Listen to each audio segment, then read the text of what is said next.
What's going on, guys? This is Rob. If you guys enjoy my content, make sure you hit the subscribe button and make sure you hit that little bell so you never miss out on my sexy voice.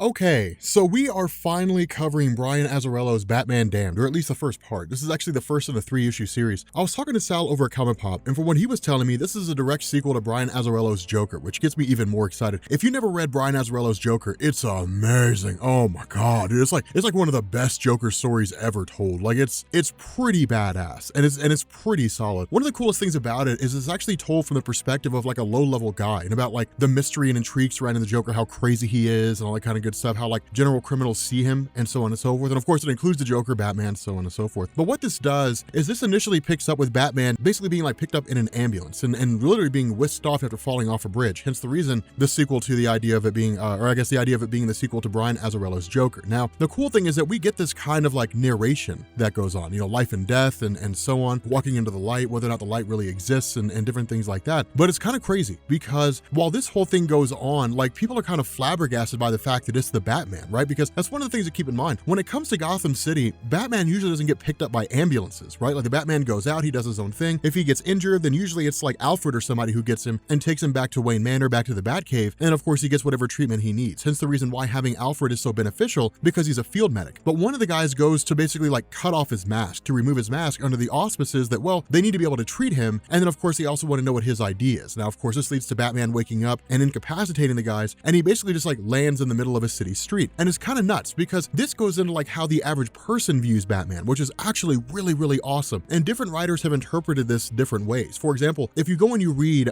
Batman War on Crime by Paul Dini and Alex Ross, people look to Batman as something to fear, but also as like a source of hope. Batman's only something to be scared of if you're a criminal, but if you're a good guy, Batman's looking out for you. For in this story, it's really more of like Batman's terrifying to everyone. Everybody's scared of Batman. They're like, he's a monster, that he's dangerous, he's scary, that kind of a thing. People are saying stay back. And it's actually pretty awesome because he basically ends up running into an alleyway and then collapses next to a building, and then in turn like literally starts to kind of panic, call for Alfred and so on, only for somebody to walk up, and he basically realizes that it's not actually Alfred. And we end up finding the narrator of this whole thing is none other than John Constantine, and that's awesome because you never usually see Constantine cross over. I mean, he does, and he's really like one of the only members of the magical community that crosses over with the rest of the DC universe, but you don't see it happen all the time. And so what ends up happening is Bruce kind of passes out and then has this sort of vision or this recollection back to, you know, really like a dream of sorts, it seems, to when he was younger. He was playing on like a little merry-go-round, and then suddenly out of like the back of a tree, he sees this like horrific looking woman that literally looks like Enchantress, like the Enchantress demon, and starts talking to him and basically saying like, I existed before everything and I'll exist after everything, but I have a secret to tell you.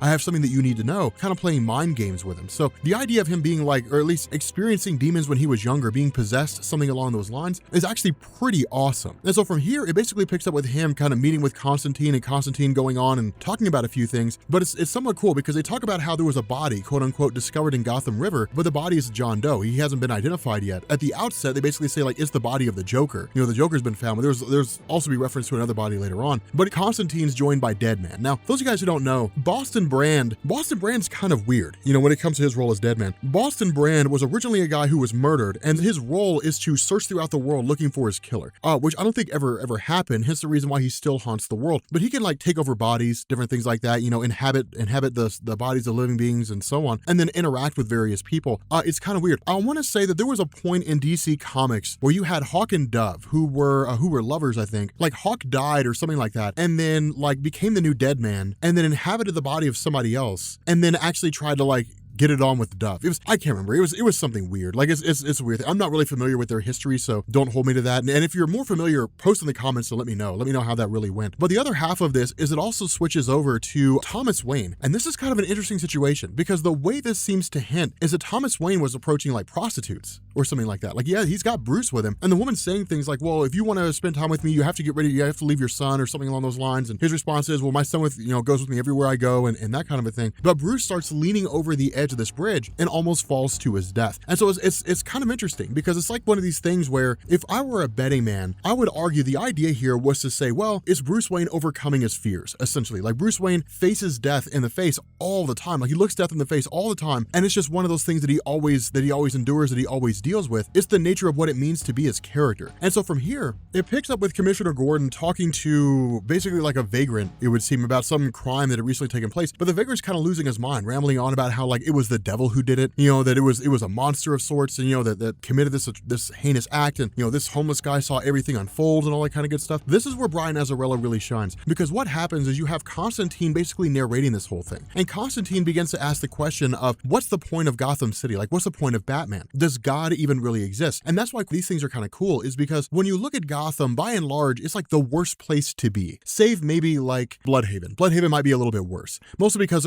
there's never been a Batman there. Like you've had Nightwing there, and Nightwing's trying to clean it up right now, but like Gotham City is terrible. Like people die every day for like any number of different things, from like robberies gone wrong to like the fact that somebody hates somebody else, like gang rivalries, all kinds of different things. And so it's the question of what's actually going on. And so you end up having like Batman who jumps in and chases down this vagrant. But again, Constantine narrates this whole thing and talks about how like it may be that God's insane, that the only sane being among all the angels and devils is like the devil himself, that like God's insane, that like the angels are nuts. It's this notion that like God lost its mind with creation. It's one of these situations where Constantine kind of pitches this idea that if there is a God out there, then he's flying by the seat of his pants just like everybody else. And so all you can ever really do is just make your way in the world. That's it. Invoking things like mysterious ways and so on. It's just humanity's way of trying to understand why God doesn't actually do anything. It's one of these cool scenarios and these cool explanations. And so where Batman chases down this vagrant who basically hops a fence and then runs into an alleyway, the response of Batman is, I know what you did. And so it's kind of cool here, because then you get to like one of the big moments, of course, one of the big things where you kind of see Batman's penis, and like you have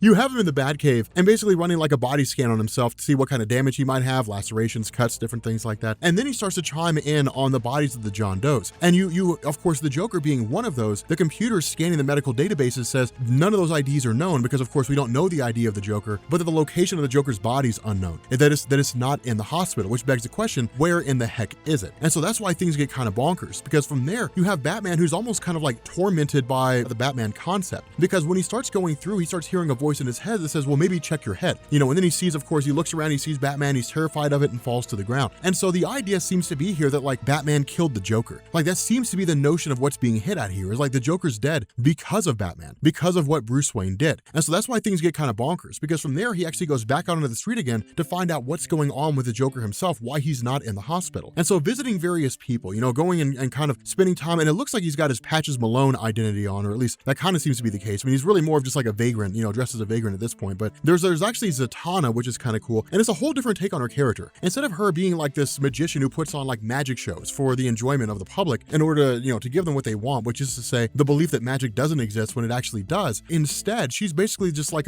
doing parlor tricks, doing card tricks and so on and so forth, and hustling people out of their money.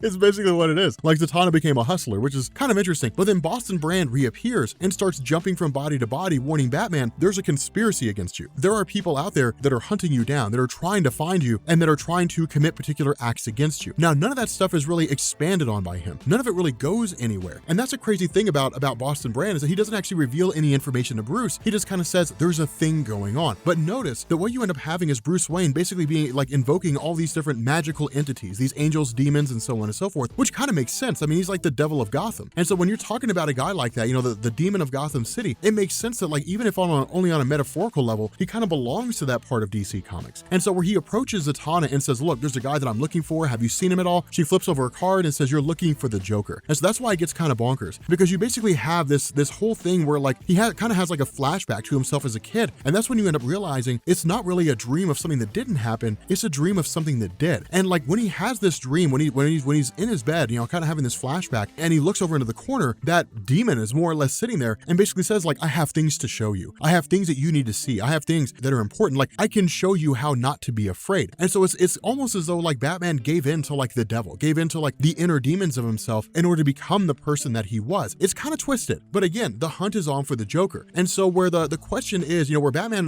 basically meets John Constantine in the church, and Constantine, is where the two of them are having a conversation. Batman says like, the Joker still seems to be alive. And Constantine's response is, no, the Joker should be dead, but I don't think he is. And when the question is asked why, we end up basically looking up to Jesus on a cross with his face painted to look like the Joker, his hair painted green, ha ha ha, written all over the cross, all over Joker, and all around the entire scene. But it really seems to toy with this idea of like angels and demons, that like Batman is almost like the angel of death for the various criminals who are out there, and the Joker is by definition his arch nemesis, this kind of eternal demon, this eternal force, kind of playing a little bit on what it was that Scott Snyder did in the New 52, when it was the idea of Joker being the Pale Man and having been alive for like hundreds of years just by consuming Dionysium and always creating like these acts of chaos, these acts of destruction and so on. But again, it's really interesting. And that's the nature of Brian Azzarello's writing. You don't really know what it is until you get to the conclusion, until you finish it. Up until that point, it's just a lot of mystery and a lot of intrigue. It's like a much smaller version of